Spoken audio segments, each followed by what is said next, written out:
Is water leaking from your spray wand? If so, you probably need a new one. The spray wand attaches to the trigger handle. The nozzle attaches to the end of the spray wand. There are 3 common issues that will cause the wand to leak. A damaged O-ring where it attaches to the trigger handle, a damaged O-ring or coupler where the nozzle attaches, or a crack in the plastic housing caused by dropping the wand or from freeze damage. Replacing the spray wand is an easy repair that you can do yourself, and I'm going to show you how. Hi, I'm Mark Socha.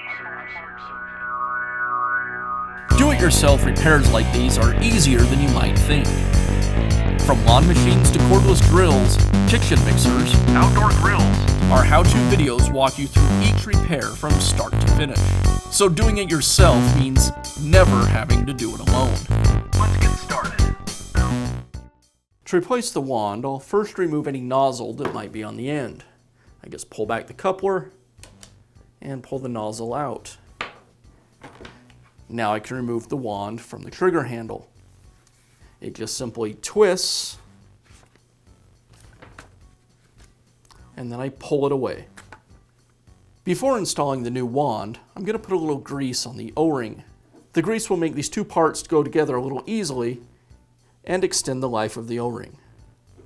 In this case, I'm using a little bit of silicone grease. And now I can install the wand into the trigger handle and give it a twist to secure it. And now I can reinstall the nozzle to the wand. And the pressure washer is ready for use. Be sure to check back often for new videos and expert advice. If you found this video helpful, give us a thumbs up and leave a comment.